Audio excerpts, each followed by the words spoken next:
Science की पढ़ाई आप वीडियो और एनिमेशन के द्वारा कीजिए और मैथ और इंग्लिश आप अपने देसी तरीके से पढ़िए। दोस्तों, देसी नॉलेज में आप सभी का स्वागत है।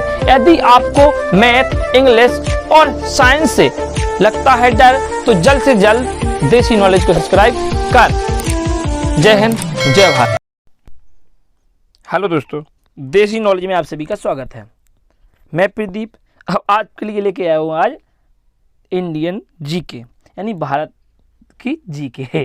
तो चलिए देखिए, अब हम जो मेनली एग्जाम में ज़्यादातर क्वेश्चन पूछे जाते हैं वही हम रिवीजन करेंगे। जैसे हमारा आप पहला क्वेश्चन देख ही रहे हैं, भारत नाम की उत्पत्ति क्या होगा? भारत नाम की उत्पत्ति का संबंध प्राचीन काल के किस प्रतापी राजा से है? तो बताइए आप, महाराणा प्रताप, चंद्रगुप्त मौर्य या फिर भरत चक्रवर्ती या अशोका मौर्य? तो बताइए किस राजा के नाम पर भारत नाम रखा गया है? चलिए बताइए आप। तो देखिए कौन है हमारे?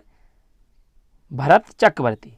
देखिए इन्हीं के ऐसे राजा हुए हैं कि इन्हीं के नाम पर इन्होंने पूरे भारत को ये करके इतना अच्छा राज शासन चलाया, जिससे भारत का नाम इन्हीं के नाम पर ही भारत नाम रख दिया गया। हाँ, और एक बात बताइए आप, यदि अभी भारत नाम नहीं था तो नाम क्या था? फिर भरत के नाम पर भारत रखा गया, तो इससे पहले नाम क्या था? तो इससे पहले आर्यवर्त कहा करते थे भारत को। क्या कहा करते थे? आर्यवर्त। ठीक है, आर्यवर्त कहा करते थे। हाँ, और महाराणा प्रताप कौन थे? तो आपको पता ही है, मेवाड़ के राजा थे और इनका सबसे फेमस युद्ध जो अकबर के साथ हुआ है, कब हुआ था? वह हुआ था 1576 में। 1576 में हल्दी घाटी का युद्ध नाम से जाना जाता है। कौन सा? हल्दी घाटी के नाम से जाना जाता है। हाँ, और ये चंद्रगुप्त मौर्य, ये मौर्य घनानंद नाम का राजा था, उसको हटाकर ये धूल से राजा, समझ लीजिए आप, धूल से राजा बने थे। किसकी मदद से? तो हमारे गुरु चाणक्य की मदद से। किसकी? चाणक्य की मदद से। आप देखते हैं जो चाणक्य की कथन उस समय की भी आज फॉलो करता है, तो आज तक उनके वो पहले बताइए आप, आज से 2300 साल पहले जो भी बता गए वो आज सिद्ध हो रहा है। वास्तव में चाणक्य बहुत, उनका नाम सही चाणक्य था और बहुत ही महान विचारक थे, अच्छे दार्शनिक थे।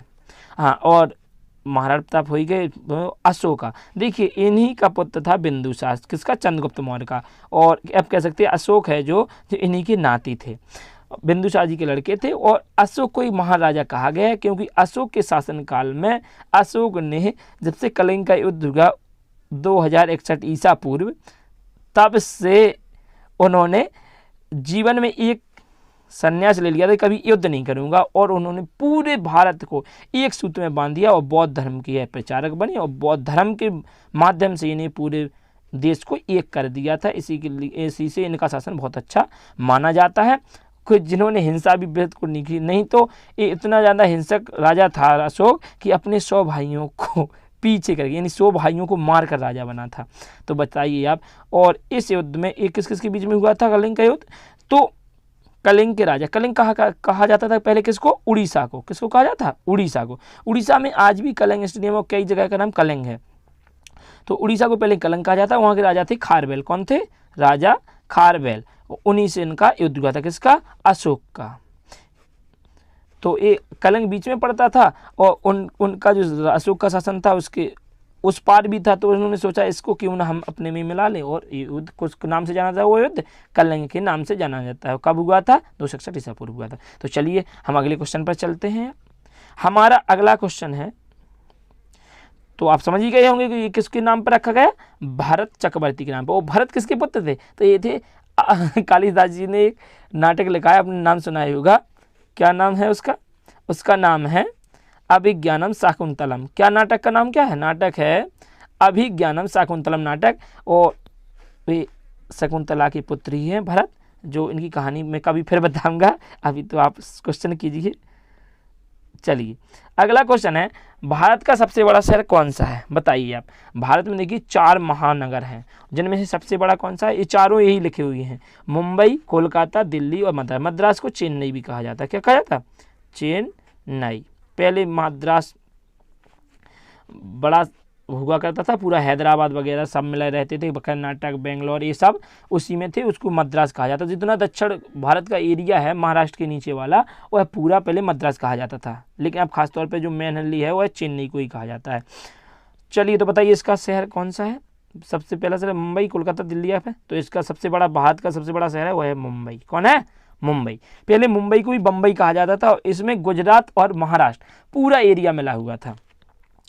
तो क्या है, सबसे बड़ा शहर कौन सा है? मुंबई। दूसरे नंबर का बड़ा शहर कौन सा है? कोलकाता। और तीसरे नंबर का है दिल्ली, और चौथे नंबर का है चेन्नई। तो हमारे ये महानगर, इनको महानगर भी कहा जाता है। ठीक है, तो चलिए हम चलते हैं अब अगले क्वेश्चन पर।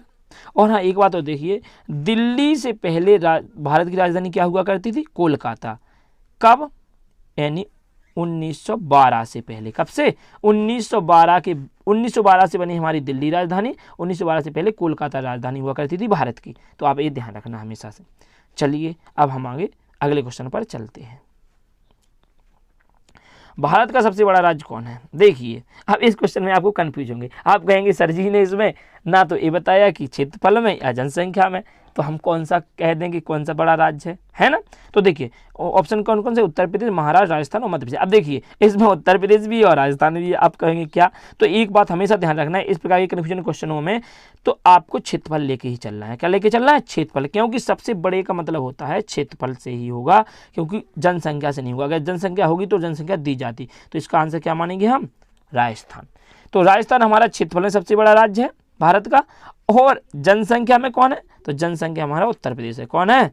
जनसंख्या में उत्तर प्रदेश। कितनी है जनसंख्या उत्तर प्रदेश की? 19 करोड़ के लगभग है, 19 करोड़ से ऊपर ही है। अगला क्वेश्चन, नहीं अगला क्वेश्चन नहीं, इसमें और देख लेते हैं हम। महाराष्ट्र में सबसे अधिक क्या है? सबसे अधिक सड़कें हैं। और मध्य प्रदेश में सबसे अधिक वन है। तो ये हमेशा ये क्वेश्चन आप ध्यान रखना। और हम चलते हैं अगले क्वेश्चन पर। अच्छा, एक बात और मैं यहाँ पे आपको बता दे रहा हूँ कि बताइए, यदि जनसंख्या में सबसे बड़ा राज्य उत्तर प्रदेश, तो सबसे छोटा कौन है? तो सबसे छोटा है सिक्किम। कौन है? सिक्किम राज्य। सिक्किम सबसे छोटा राज्य जनसंख्या में। और राजस्थान सबसे बड़ा है क्षेत्रफल में, तो सबसे छोटा क्षेत्रफल में कौन सा है? वह है गोवा। कौन सा है? गोवा। तो सबसे छोटा है गोवा, ध्यान रखना आप, सबसे छोटा गोवा है और सबसे बड़ा राजस्थान है। तो चलिए हम अगले क्वेश्चन पर चलते हैं। अगला क्वेश्चन है हमारा, भारत में कुल कितने राज्य हैं? वाह वाह, क्या क्वेश्चन है बताइए भाई, भारत में कुल कितने राज्य हैं? तो भारत में कितने राज्य हैं बताइए? अब 28, 29, 36 या 35। तो भारत में अगर राज्यों को कहा जाए तो कुल कितने हैं? 28 राज्य हैं। कितने हैं? 28 राज्य, 28 राज्य हैं। और अभी 2019 में, पहले जब से 2014 से 19 तक बीच में हमारा तेलंगाना बन गया था तो 29 राज्य थे, लेकिन जब से हमारा जम्मू कश्मीर केंद्र शासित प्रदेश बन गया है तब से हमारे 28 राज्य के 28 राज्य बचे हुए हैं। कब से? आपको पता ही है, जुलाई 2019 से। तो अब लेकिन जल्द से जल्द आप देख लेना, हमारे 29 के 29 होने वाले हैं राज्य, क्योंकि जम्मू कश्मीर को पूर्व राज्य का दर्जा मिलने ही वाला है। तो यदि आपको दोनों सभी कुल, अब कहा गया कितने राज्य हैं? तो 28 राज्य हैं।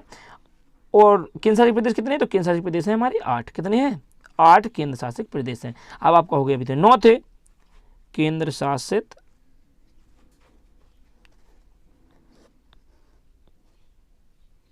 प्रदेश, तो अभी 9 थे, लेकिन हमारा जो अभी एक केंद्र शासित प्रदेश बना दिया गया है 2 केंद्र शासित प्रदेशों को मिलाकर। वो कौन कौन से केंद्र शासित प्रदेश हैं? वह है हमारे दादर एवं नगर हवेली और दमन दीव। कौन से? दादर, अब देखिए मैं लिख नहीं रहा हूँ क्योंकि इसमें टाइम लगता है। तो दादर एवं नगर हवेली और दमन दीव, इनको मिलाकर दादर में इस दीजिए दादर एवं नगर हवेली और प्लस क्या कर दिया गया है? दमन दीव। क्या कर दिया है? दमन दीव। इन दोनों को मिलाकर इनकी राजधानी क्या बना दी गई है? इनकी राजधानी बना दी गई है दमन। क्या बना दी गई है? दमन। तो इनकी ध्यान रखना, हमारे केंद्र शासित प्रदेश कितने हैं? 8 हैं। और पूरे राज्य 28 है, 29 मत कहना यार। चलिए हम अगले क्वेश्चन पर चलते हैं। किस पर चलते हैं? अगले क्वेश्चन पर चलते हैं। अगला क्वेश्चन है, भारत की सबसे लंबी नदी। भारत का सबसे लंबी नदी, यार ये टाइपिंग वाले भी मिस्टेक कर देते हैं। तो क्या भारत की सबसे लंबी नदी कौन सी है बताइए? गंडक, कोसी, ब्रह्मपुत्र या गंगा? बताइए। गंगा, बिल्कुल सही है। गंगा सही है बिल्कुल। गंगा सबसे लंबी नदी है जिसकी लंबाई कितनी है, लग रहा है 25 क्या किलोमीटर। कहाँ से निकलती है, हमारे हिमालय पर्वत में कहाँ से निकलती है, गौमुख से निकलती है। किसके पास है, तो वहाँ पे कौन सी झील है वो, हाँ हाँ हाँ बताइए। मानसरोवर झील, बिल्कुल सही कहा है। कौन सी, मानसरोवर झील के पास ही है गौमुख। क्या है, गौमुख। गौमुख से निकलती है और ये कहाँ पर गिरती है, यह बंगाल की खाड़ी में गिरती है और 25 से 25 किलोमीटर ये दूरी तय करती है। और अगर कहा जाए कि भारत की सबसे चौड़ी नदी कौन सी है, तो चौड़ी नदी हमारी ब्रह्मपुत्र है। और ब्रह्मपुत्र भी काफ़ी लंबी नदी है, लेकिन ये ज़्यादातर भाग इसका चाइना में बहता है। हमारे तो ये अरुणाचल प्रदेश से लगाकर असम में आते हुए और सीधी है बांग्लादेश के लिए चली जाती है।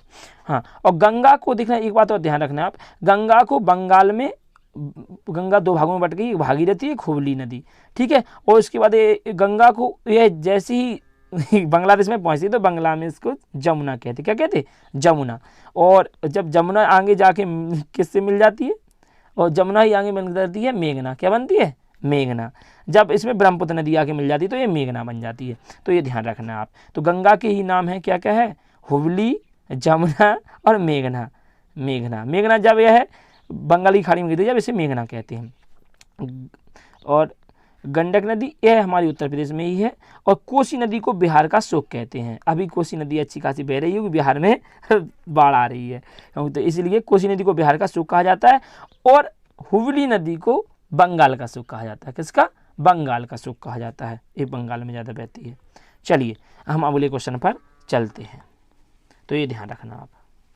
अगला क्वेश्चन है, भारत की सबसे चौड़ी नदी। देखिए अभी हमने देखा था, भारत की सबसे चौड़ी नदी कौन सी है, बताइए आप। ब्रह्मपुत्र, गोमती, गंगा या चंबल, बताइए। तो हमारी ये है ब्रह्मपुत्र नदी। कौन सी है, ब्रह्मपुत्र नदी सबसे चौड़ी नदी है। और सबसे लंबी नदी कहा जाए तो गंगा नदी है। और सबसे लंबी सहायक नदी कहा जाए तो वह हमारी कौन सी है, वह हमारी यमुना नदी है। गंगा की सहायक ही है वो, तो सबसे लंबी नदी यमुना नदी है।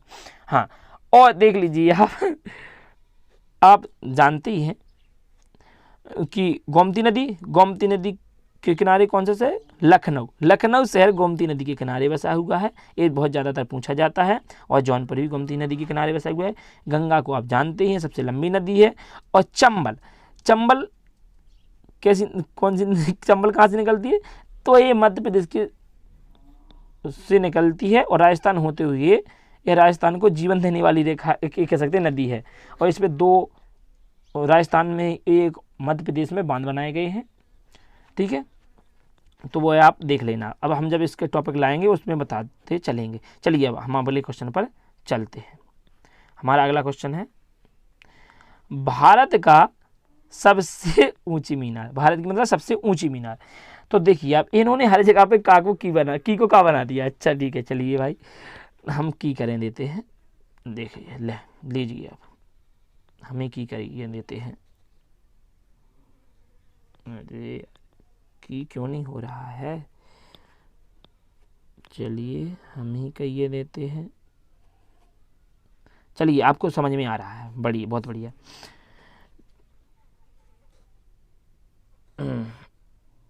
तो भारत की सबसे ऊंची मीनार कौन सी, बताइए आप। चार मीनार, कुतुब मीनार या झूलता मीनारा या फिर शहीद मीनार, बताइए।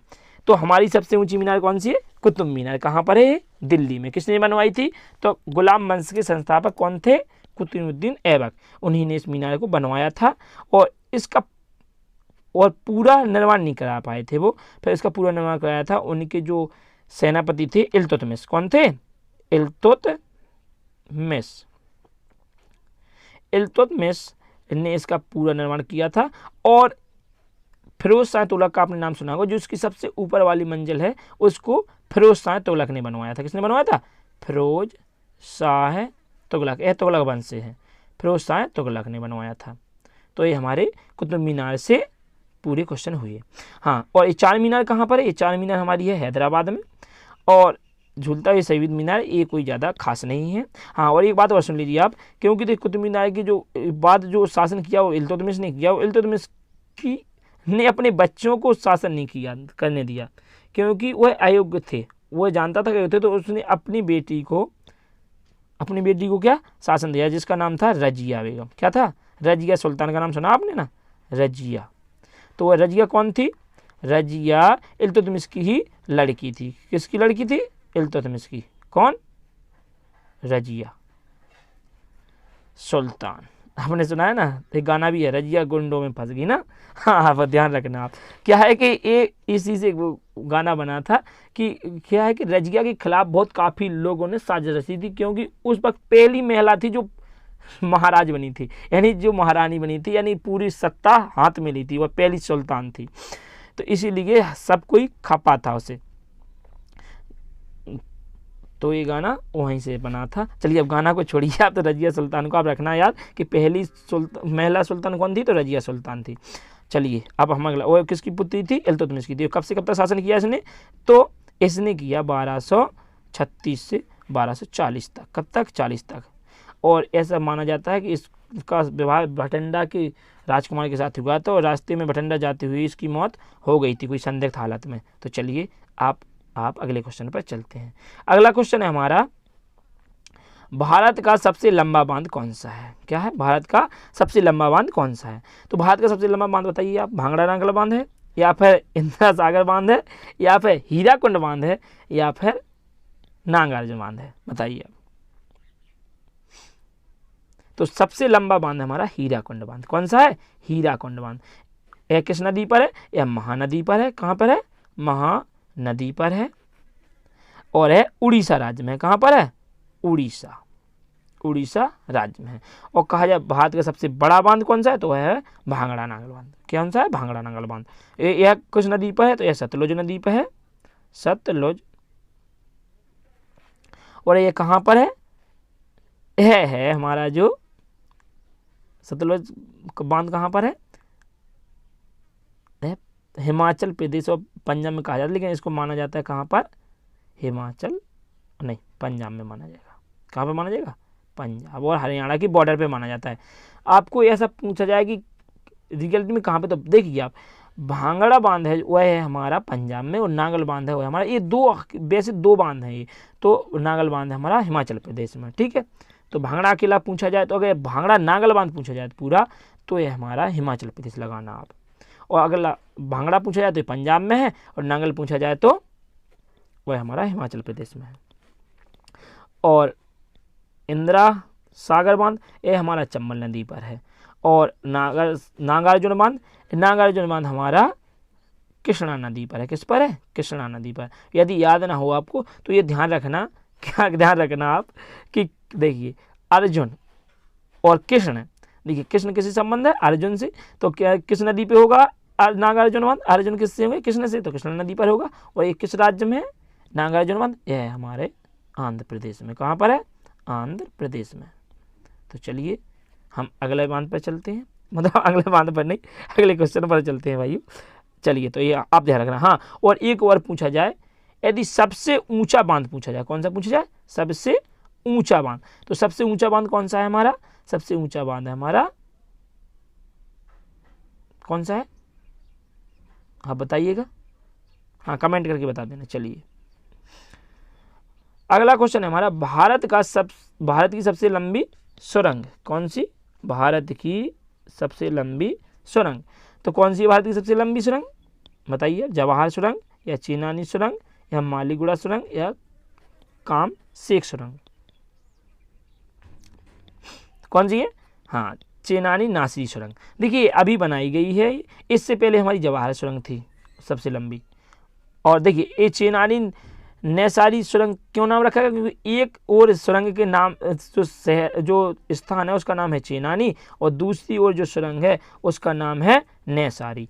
ठीक है, नैसारी और चेनानी। तो ये नैसारी चेनानी सुरंग एक दूसरे के और शहरों मतलब स्थानों के नाम, इसलिए इसका नाम है। इसका रियल नाम क्या? ये कितने किलोमीटर लंबी है?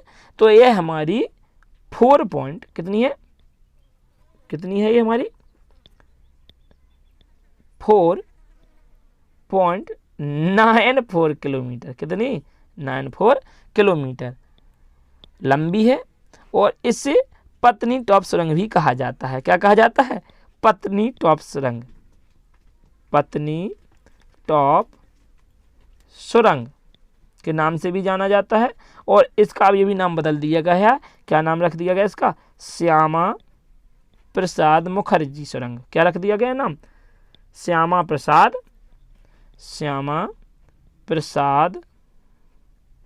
मुखर्जी। श्यामा प्रसाद सुरंग नाम रख दिया गया है इसका। तो ध्यान रखना आप। चेनानी नेसारी ये है कहाँ पर? ये हमारे लद्दाख में। कहाँ पर है? लद्दाख में, यानी जम्मू एंड कश्मीर कह सकती है आप, लेकिन ये एरिया कौन सा है? लद्दाख वाला एरिया है। तो ध्यान रखना। चलिए अब हम अगले क्वेश्चन पर चलते हैं। ये ज़्यादा फेमस कोई सुरंगें नहीं है। अगला क्वेश्चन है हमारा, भारत की मतलब सबसे ऊंची चोटी। देखिए यार, ये राजौरी वाली टीम हमेशा ही की को का क्यों बना रहे यार। चलिए अगला क्वेश्चन है हमारा, भारत की सबसे ऊंची मूर्ति कौन सी है? तो बताइए आप। हरमंदिर साहब, या हम्पी, या स्टैच्यू ऑफ यूनिटी, या गोमतेश्वर। बताइए कौन सी है? हाँ, तो कौन सी हमारी है? Statue of unity. देखिए अभी अभी हमने हमारे देश में स्टैच्यू ऑफ यूनिटी किसकी प्रतिमा है? यह तांबे की मूर्ति बनाई गई है। और ये किसकी है? ये हमारे प्रथम उप प्रधानमंत्री यानी गृह मंत्री कह सकते सरदार वल्लभ भाई पटेल। किसकी है? सरदार वल्लभ भाई पटेल। ये दुनिया की सबसे ऊंची मूर्ति है, ध्यान रखना आप। और इसकी ऊंचाई कितनी है? 182 मीटर है। कितनी है? 182 मीटर ऊंचाई है इसकी। और ये कहाँ पर है? ये हमारे गुजरात में है। और ये किस नदी के तट पर है? तो ये हमारी नर्मदा नदी के तट पर है। और ये सरदार सरोवर डैम के पास ही में बनी हुई है। नर्मदा नदी में कौन सा डैम है? सरदार सरोवर डैम। और उसी के पास में ये बनी हुई है। कहाँ पर? गुजरात में। तो हमारी ये हो गई सरदार सरोवर डैम पर बनी हुई प्रतिमा, स्टैच्यू ऑफ यूनिटी से ये हमारी जानकारी है। ये तांबे की है, सरदार वल्लभ भाई पटेल की है ये मूर्ति। ठीक है, तो 182 मीटर ऊंची है। चलिए अब हम अगले क्वेश्चन पर चलते हैं। हाँ, इससे पहले कौन सी? इससे पहले गोमतेश्वर की जैन मूर्ति थी सबसे ऊंची, ये जो लिखा हुआ है। तो इसकी कोई अब जरूरत नहीं है। अब तो स्टैच्यू ऑफ यूनिटी आप याद रखिए। हाँ, और एक नाम और होता है स्टैच्यू ऑफ लिबर्टी, वो अमेरिका में है, जो महिला मिसाल लिए हुई खड़ी रहती। हाँ, वो न्यूयॉर्क शहर में वह महिला खड़ी है। और स्टैच्यू ऑफ लिबर्टी और स्टैच्यू ऑफ यूनिटी में ध्यान रखना आप। स्टैच्यू ऑफ यूनिटी के, यूनिटी माने संगठन। और आप बताइए संगठन किसने बनाया था? तो पूरे भारत को एक किसने किया? यूनिटी यानी एक किसने किया? तो सरदार वल्लभ भाई पटेल ने किया। तो उनकी है यूनिटी वाली। और लिबर्टी है तो वह कहाँ की? अमेरिका की। वो अमेरिका की स्वतंत्रता के पश्चात फ्रांस ने बनवाई थी वहाँ पर। कहाँ पर? अमेरिका में। अमेरिका में फ्रांस ने बनवाया थी statue of unity, statue of liberty America के लिए। और अमेरिका ने बनवाया था आईफल टावर, जो फ्रांस में है, फ्रांस की राजधानी पेरिस में है। चलिए अब हम अगले क्वेश्चन पर चलते हैं। भारत में प्रथम महिला विश्वविद्यालय, और बड़ा खतरनाक क्वेश्चन पूछ लिया यार। भारत में प्रथम महिला विश्वविद्यालय कब स्थापित किया गया? तो बताइए आप, किसी को तो आता ही होगा। 1917, 1915, 1916, 1925। बताइए। तो ये हमारा प्रथम विश्वविद्यालय खुला गया कब स्थापित हुआ? 1916 में। तभी हमारे भारत में होम रूल आंदोलन चल रहा था ना, आपने सुना है? हाँ, किसने चलाया? बाल गंगाधर तिलक चला रहे थे मुंबई में। और दक्षिण में कौन चला रही थी? एनी बेसेंट, श्रीमती एनी बेसेंट जी। ठीक है, होम रूल ये बहुत ज़्यादा। वहाँ पे इसी 1916 में ही लखनऊ समझौता भी हुआ था। तो देखिए हम प्रथम महिला विश्वविद्यालय के बारे में बात करते हैं। तो देखिए यह मुंबई में ही खोला गया। कहाँ खोला गया? मुंबई में। और उस टाइम की सबसे फेमस लेडी, उनका नाम था, इसका शॉर्ट में नाम भी है, क्या है इसका पूरा नाम लिख लेते हैं हम, श्रीमती नाथीबाई, श्रीमती नाथीबाई, क्या? नाथीबाई दामोदर थ्रेक्रेट। क्या है? थ्रेक्रेसे। तो अब क्या है? श्रीमती नाथीबाई दामोदर थ्रेक्रेसे। हाँ, और एक कहाँ पर, मुंबई में खोला गया। तो आप ध्यान रखना, इसका शॉर्ट फॉर्म भी पूछ लिया जाता कई बार। तो देखिए आप क्या है इसका शॉर्ट फॉर्म,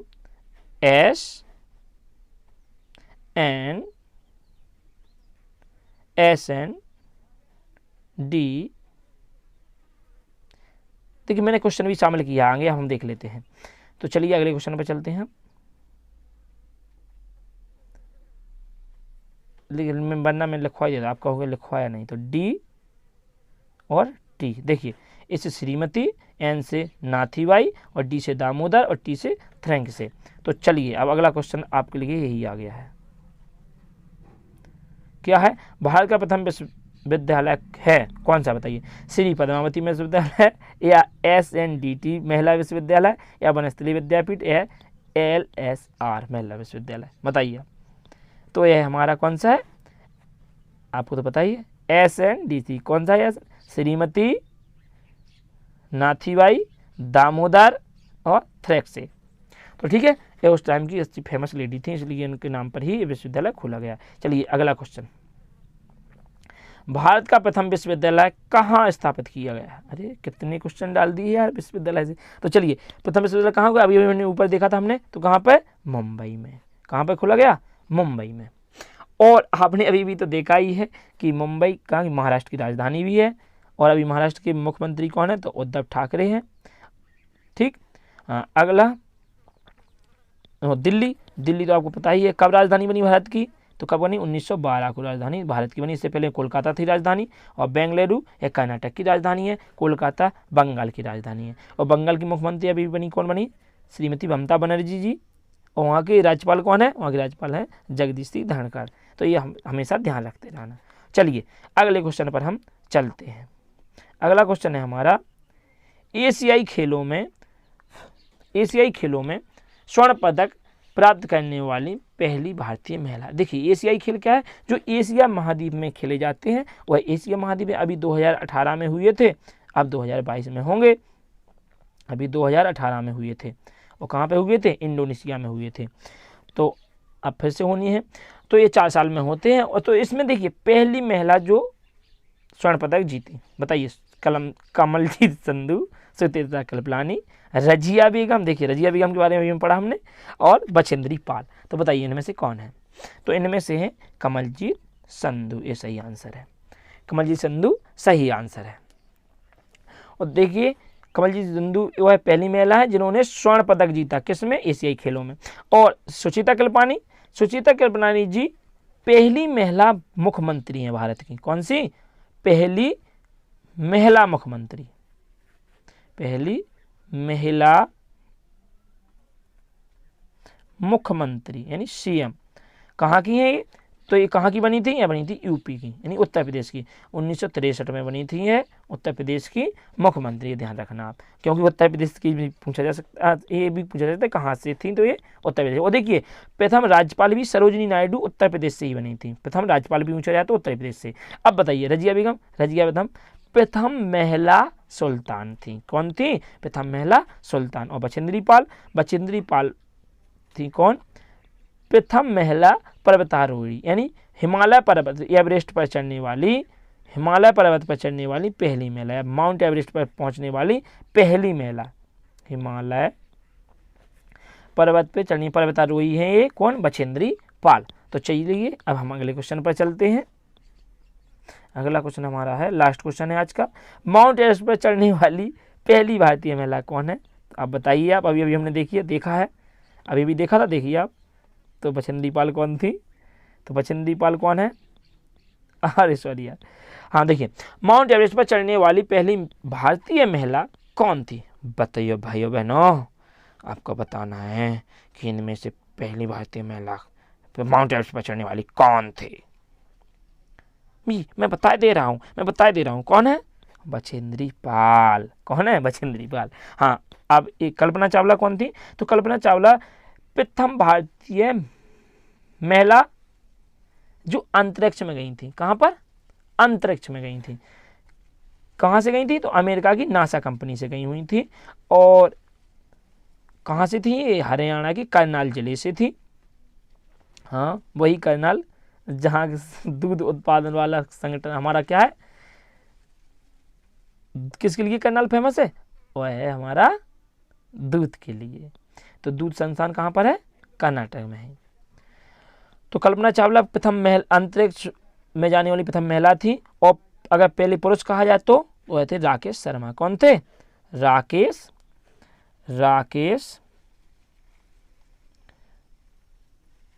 शर्मा थे पहले अंतरिक्ष में जाने वाले भारतीय, और पहली महिला भारतीय कल्पना चावला थी। और रजिया सुल्तान हमने तो पहली प्रथम महिला सुल्तान थी। और सुचेता कृपलानी अभी भी ऊपर पढ़ा हमने, प्रथम महिला मुख्यमंत्री थी। कहाँ की थी? उत्तर प्रदेश की। सरोजिनी नायडू प्रथम महिला राज्यपाल थी।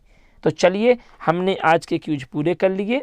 और इसी के साथ अब आप कमेंट जरूर करना, आप जिस भी टॉपिक पे चाहते हैं तो उसी टॉपिक पे आपको ट्रिक के माध्यम से बनाऊंगा। और इसी प्रकार से क्वेश्चन आपको एक क्वेश्चन से 8 से 10 क्वेश्चन मैं 8 से 10 क्वेश्चन हमेशा कराता रहूँगा। और जल्द से जल्द यूपी SSC वालों की भी टेस्ट आ रहा हो। और ये रेलवे वालों के लिए देखिए क्वेश्चन वही होते हैं, वही जीके जहाँ आना है तो ये क्वेश्चन तो आना है। और आजकल दिख रहे हैं आप स्टेटस जीके से ज़्यादा पूछे जा रहे हैं। ये उद्यान, अभ्यारण्य, बांध, नदियाँ, ऐसे ये क्वेश्चन काफ़ी ज़्यादा पूछे जा रहे हैं। तो ये क्वेश्चन हम ज़्यादा डेली दिन शामिल करेंगे। और इसी के साथ साथ आप स्वस्थ रहिए, मस्त रहिए और मुस्कुराते रहिए। भाइयों एक बात हमेशा ध्यान रखना कि हमें ज़िंदगी में कुछ करना है। इस प्रकार की ज़िंदगी नहीं जीना कि पड़े रहो, वही अच्छा है। पड़े रहना अच्छा नहीं ना।